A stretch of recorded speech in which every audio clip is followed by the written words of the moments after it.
Oi, oi, gente! Prontos para mais um encontro? Então vamos lá. Hoje nós vamos, nesse primeiro momento, conversar um pouquinho sobre domínio da ortografia e gramática oficial. Para as professoras de português de plantão, eu espero poder estar falando certo e passando realmente o que deve ser falado. Se tiver mais alguma coisa dentro desse assunto que seja relevante para acrescentar aqui, vocês me falem depois lá no grupo do WhatsApp, tá? Ou por aqui também, tá bom? E bora lá. Então, a ortografia oficial da língua portuguesa seria o quê? A parte da gramática que tem a finalidade do quê? De estudar a forma correta de escrever as palavras. Sim, para isso, a gente observa alguns padrões, regras e o uso correto do quê? Dos sinais de pontuação e acentuação, certo?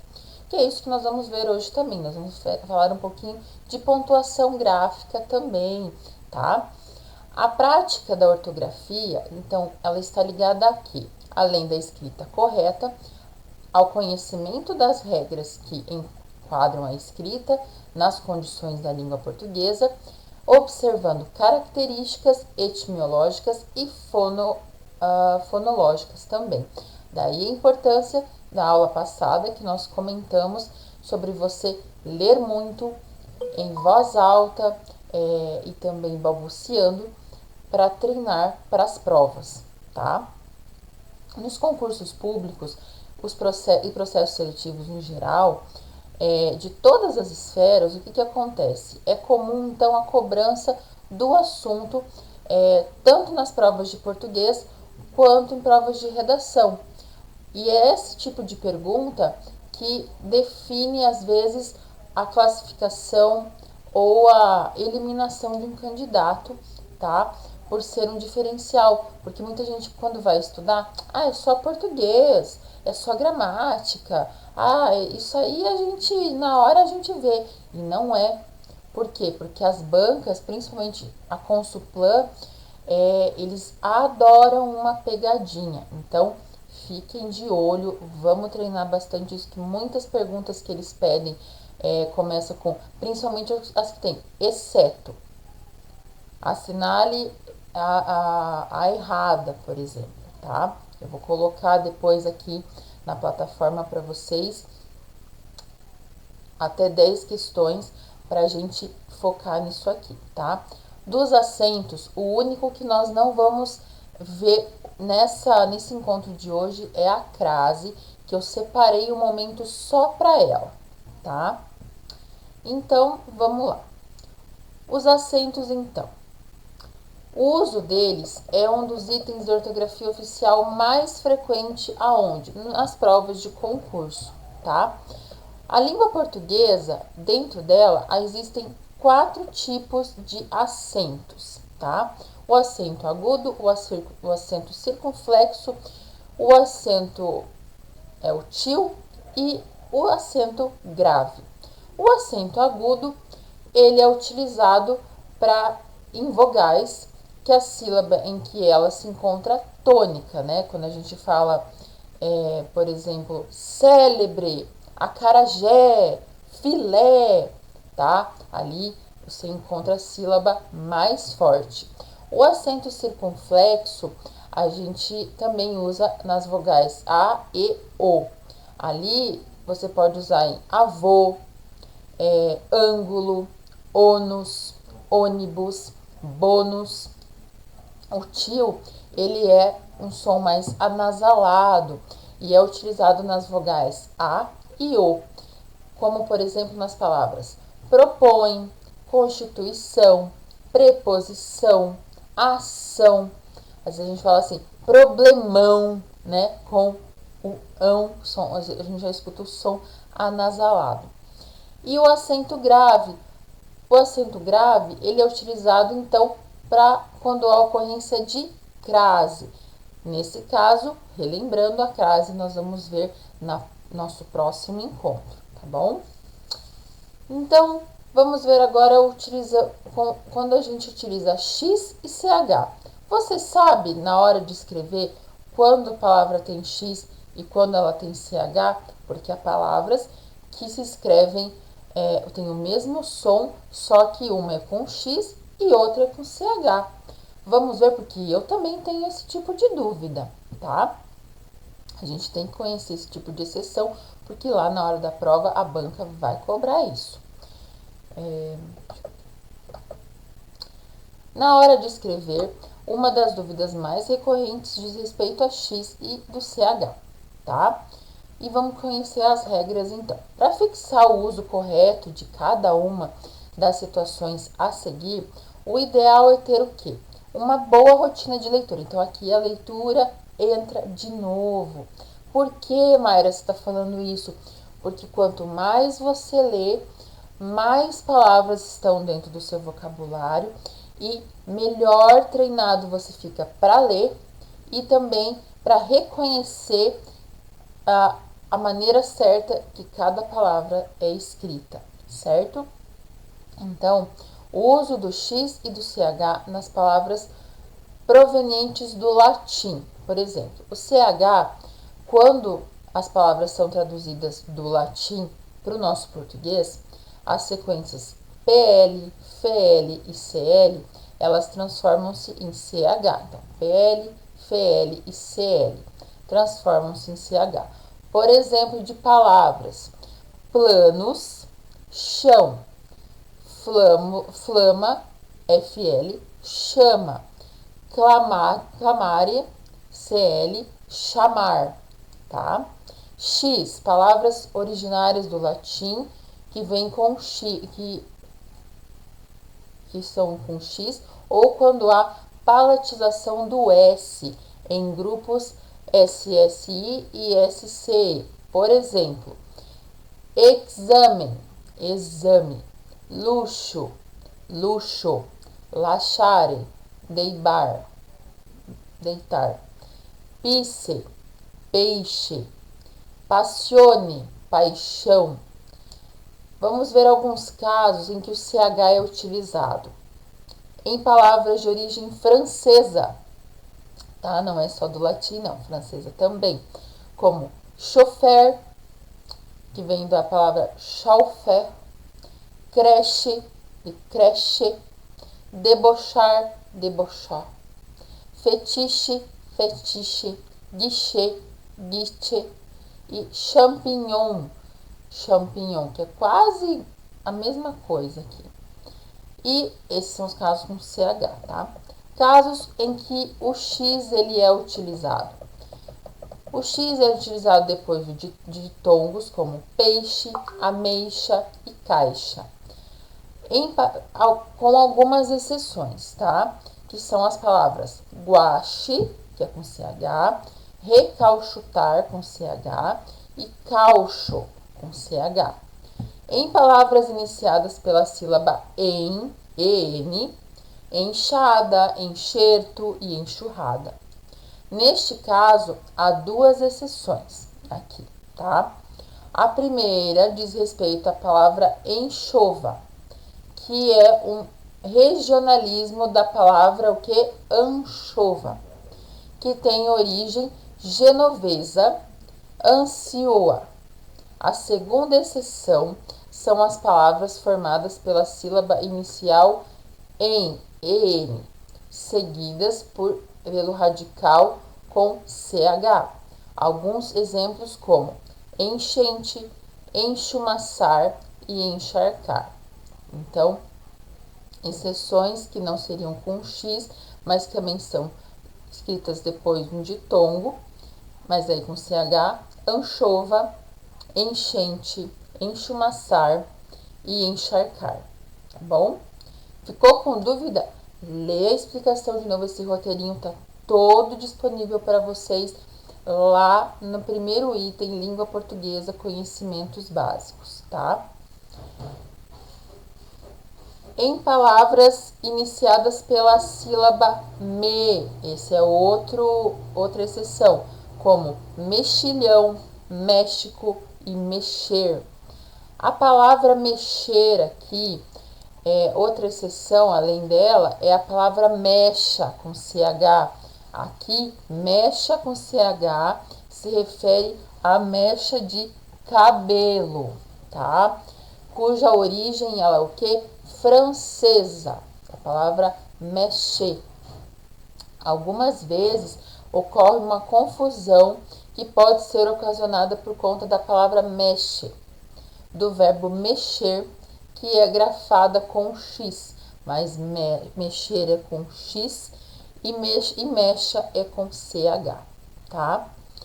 Em palavras de origem tupi, como capixaba, cachumba, xaxim, queixada, pataxó, abacaxi, araxá, xingu. Uma das exceções é a palavra que nomeia a cidade catarinense de Chapecó, tá? Que é com CH, que é uma derivação do tupi, Chapecó com X, e quer dizer da onde se avista o caminho da roça, tá? Em palavras de origem africana, afoxé, axé, xingar, xangô, machixe, orixá. Em palavras de origem árabe, almoxarifado, elixir, rachixe, xarope, xadrez, cheque, enxaqueca. As exceções são palavras alcachofra, que é com CH, chafariz, que é com CH. Então, mas você fala e você escuta o som de X, tá? Então, relembrando, faz um resumo desse resumo, fixa bem, leia muito. Quando for resolver as questões que eu vou deixar aqui, faça com concentração, refaça as questões da outra aula, quantas vezes for necessário, tá? E como eu falei no último encontro, leia 1, 2, 3, 10 mil vezes se for necessário, até fixar bem o conteúdo, tá bom? Quando nós usamos, então, S ou Z? Na hora de você escrever, outra confusão muito frequente, além do X e do CH, é quando eu vou usar o S e o Z.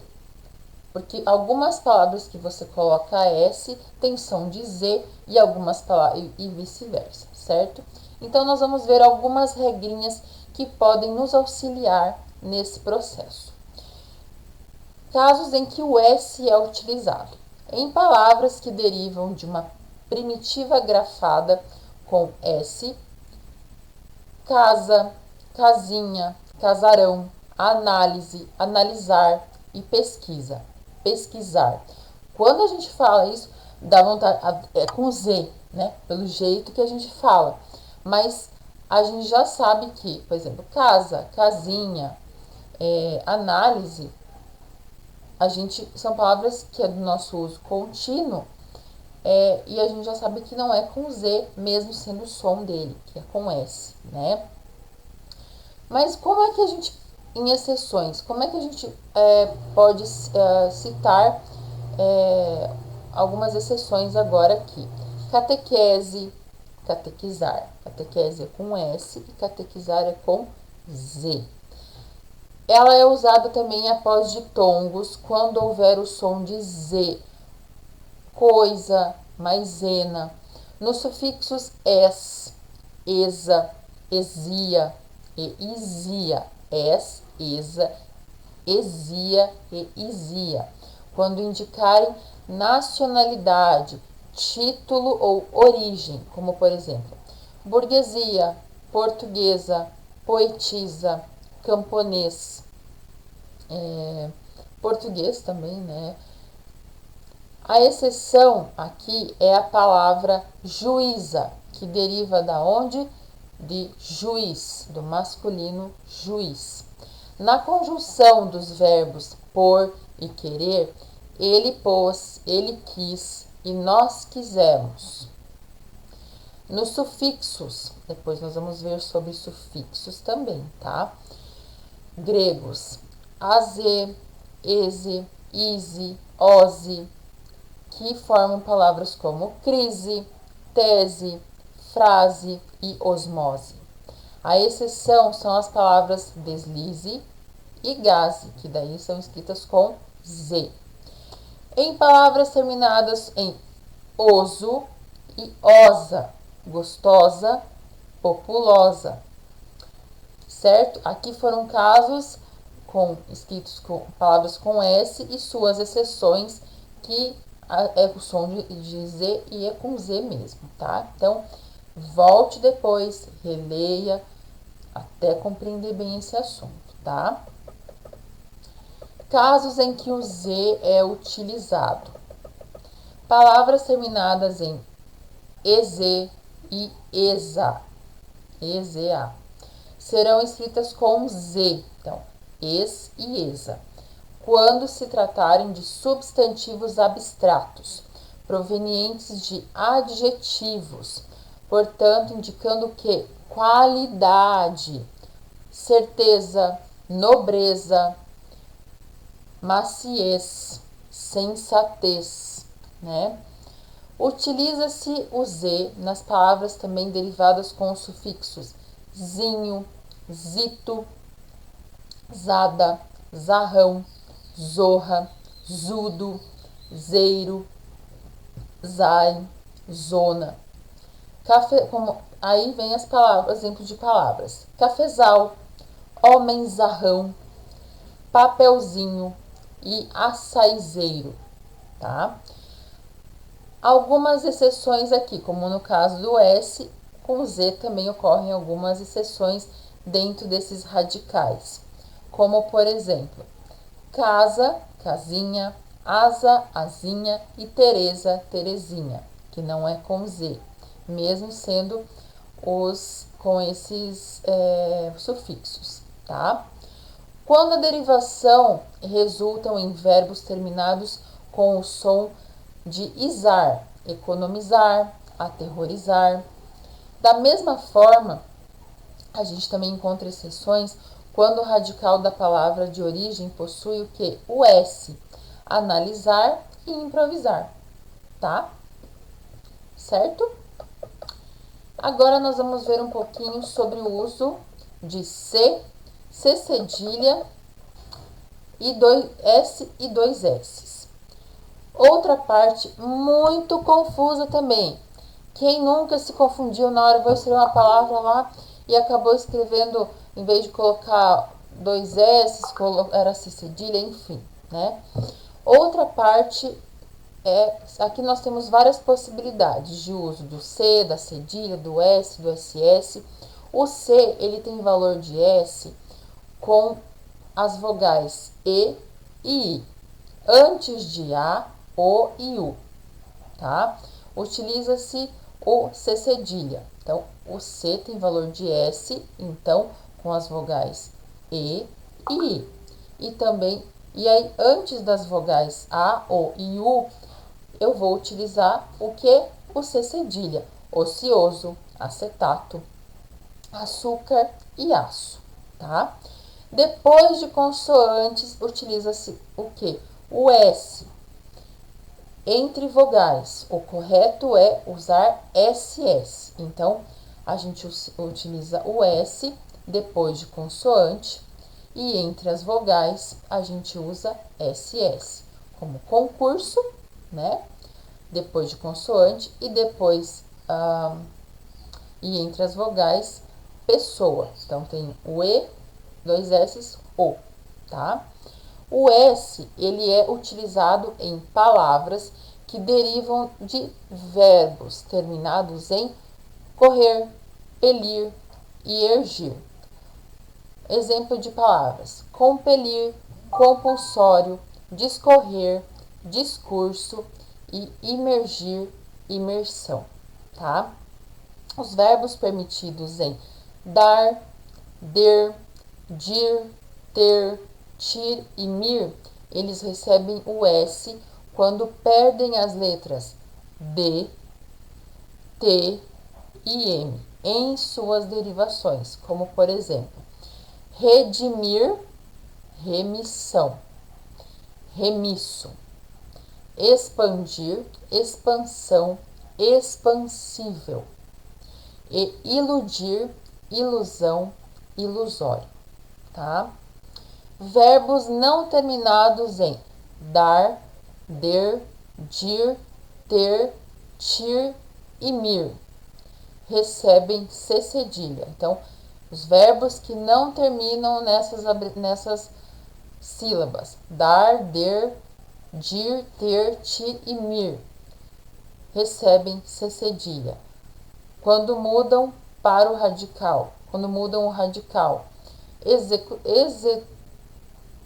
exetuar, exceção, proteger, proteção, tá? Verbos que mantêm o radical, eles recebem C cedilha em suas derivações. Fundir, fundição, reter, retenção. Utiliza-se C ou C cedilha após o ditongo quando houver o som de S, traição e coice. Utiliza-se C ou C cedilha nos sufixos assa, aço, ação, sar, esser, issa, isso, insa, ussa, usso. Exemplo: esperar, esperança, dente, dentuço, rico, ricaço, merece, merecer. Em palavras de origem árabe, açude, alface, alvoroço, celeste, cetim, açoite, açafrão. Algumas exceções são arsenal, safra, salada e carmesim. Em palavras de origem tupi, camaçari, açaí, cacique, piaçava, paçoca, iguaçu e cupuaçu. Em palavras de origem africana, caçula, cachaça, miçanga, lambança, cangaço e jagunço. Ok? Até aqui é bastante coisa, então volta, anota essas regrinhas de novo, faz um resumo de acordo com o que você consegue fixar, assiste esse vídeo de novo também, tá bom? Agora, relação de uso de G e de J, tá? Seguimos a mesma tendência, além de ter várias regras. Aqui também a gente tem várias exceções, até mais do que as outras com S, com X, com CH, SS, cedilha, aqui tem mais exceções ainda. Por quê? Nessas palavras originárias do latim e do grego, normalmente o G da língua portuguesa, ele é equivalente. Como assim equivalente? Por exemplo, gesto, do latim, no português, gesto. Gelo, no latim, português, gelo. Agitare, agitar. No grego, gimnastiques, ginástica. Hegemônicos, hegemônico. Em relação ao J, ele não existe nem no latim e nem no grego clássico. Então, ele vai ocorrer quando há consonantização do I, do L, semiconsoante, latino, ou palatalização do S mais I, ou do grupo DI mais vogal. Vamos dar um exemplo para vocês, para a gente entender aqui, tá? Casos em que o G é utilizado, então, quando a palavra é derivada de outra palavra grifada, com G, faringite, faringe, e selvageria, selvagem. Algumas exceções, como coragem, corajoso, que daí coragem é com G e corajoso é com J. E viagem é com G e viajar é com J, né? A gente acaba confundindo também. Quando as palavras terminam nos sufixos ágil, égio, ígio, ógio e úgio, refúgio, prestígio, sacrilégio. Utiliza-se o G quando os substantivos são terminados em gen. sondagem, viagem e passagem. Exemplos de exceção são as palavras pagem e lambugem, quando os verbos são terminados em ger e gir, eleger e rugir. Depois de R, divergir e submergir. Casos em que J é utilizado. Nas palavras derivadas de outras que são grafadas com J, lojista, loja, gorjeta, gorja.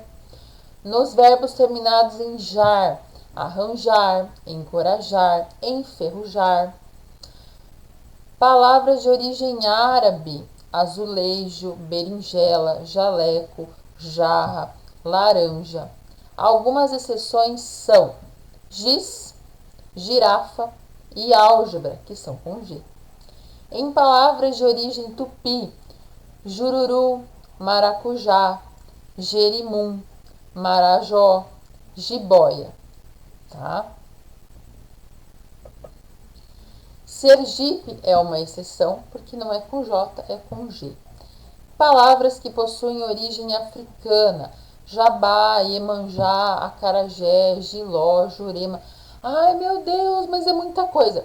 Gente, calma. Que nem eu falei antes. Volta cada explicação, assiste de novo o vídeo. Você que está no grupo de estudo, volta na tua apostilinha, relê de novo, faz o teu resumo, pega as questões que eu disponibilizei aqui na plataforma, aqui embaixo desse vídeo, relembra, faz e refaz quantas vezes for necessário até fixar. Vamos conversar depois, marcamos de falar um pouquinho mais desses conteúdos, para fixar bastante isso, para a gente fazer também esse diferencial de ir bem nessa primeira parte, tá certo? Agora, finalizado essa parte, vamos ver então outro item que a gente confunde a maioria, porque mal, quando você fala mal e mal, você, tirando os professores de português, a gente não fica, mas é mal ou é mal, né? A gente confunde muito também, tem muita dúvida sobre isso também. Então, é uma dúvida mais frequente e essas duas palavras, elas são muito parecidas. Aí, na hora de escrever, a gente fica, mas o correto é escrever mal ou mal? Vamos esclarecer isso, então? Aqui, a dica é que a dica infalível é, na hora da dúvida, vamos colocar então em prática essa palavra, mal e mal. A palavra mal é o oposto de quem? De bem. Enquanto a palavra mal é o oposto de quê? Bom. Mais fácil que as letras, né?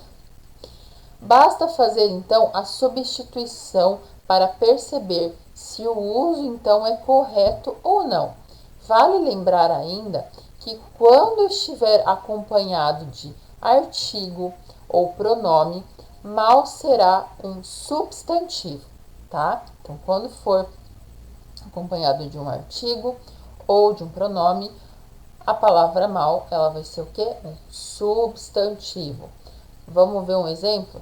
Sofro desse mal, eu sofro de depressão, eu sofro de mal de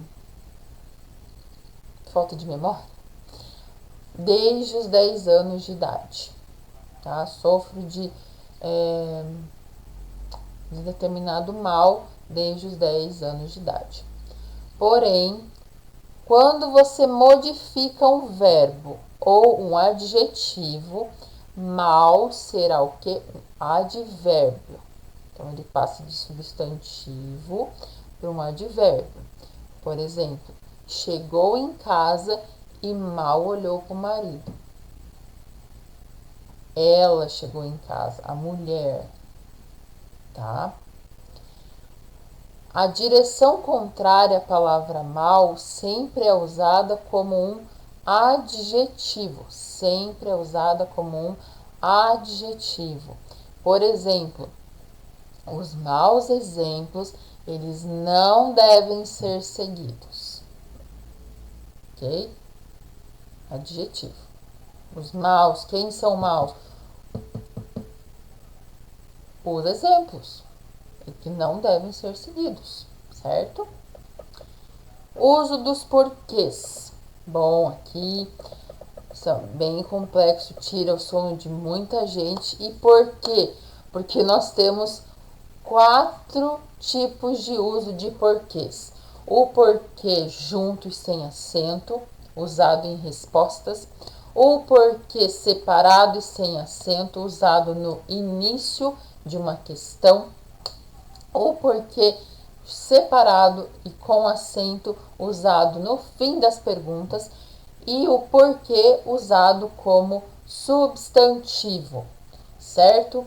O porquê junto e sem acento, ele geralmente é usado como eu falei antes, em respostas e explicações, indicando que a causa ou explicação de algo.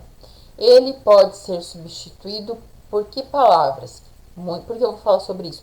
Porque geralmente aparece lá a questão: o porquê pode ser substituído por qual dessas palavras? Aí vai aparecer lá: pois, uma vez que, dado que, visto que, e às vezes alguma outra que não é, e você acaba caindo porque você não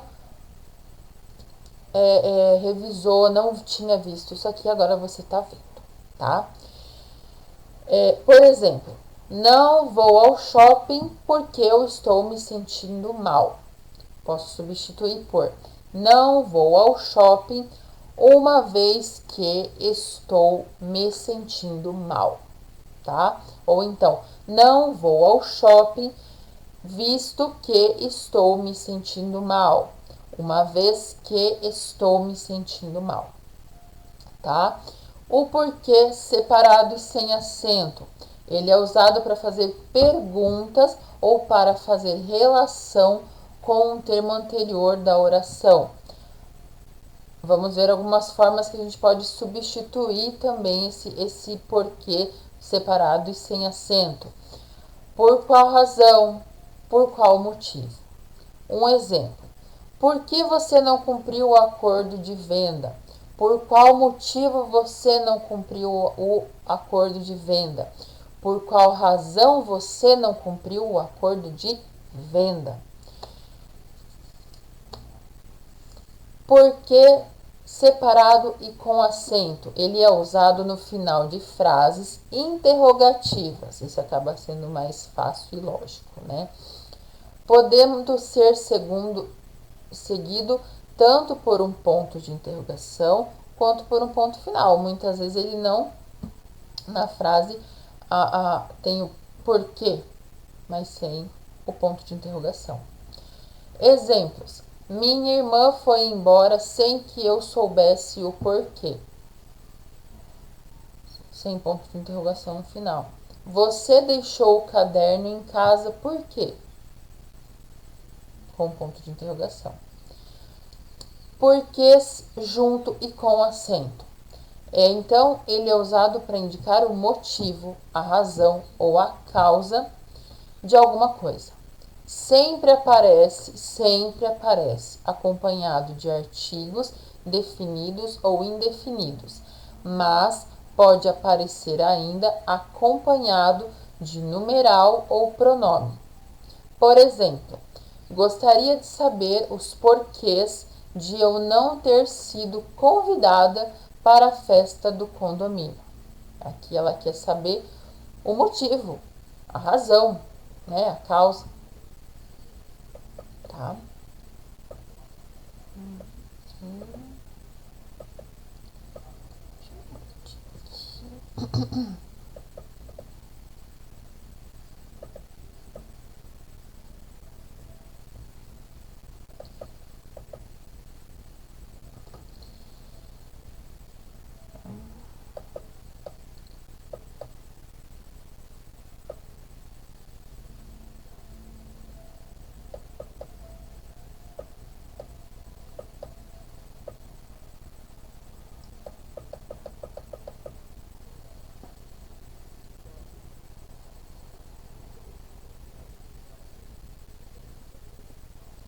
Então, dessa parte, domínio de ortografia, é isso, tá? Agora, na próxima aula, a gente vai falar um pouquinho da crase, tá? E desse primeiro momento desse vídeo é essa parte do domínio da ortografia e gramática oficial, tá? Eu vou deixar para vocês abaixo 10 questões, tá? E para vocês revisarem, pra gente estudar, tá? E revisem esse vídeo de novo, tem muita regrinha, muita coisinha e também o conteúdo que da apostila que eu deixei lá, tá bom? E eu vou deixar numa outra área um vídeo eu resolvendo uma das questões, tá? Sobre essa parte de domínio de ortografia e gramática oficial, tá? Que já é o nosso combinado, né? E eu vou deixar de cumprir isso com vocês, tá bom? Um beijo e fiquem ligados no segundo módulo aqui embaixo, emprego de sinais e de pontuação, tá?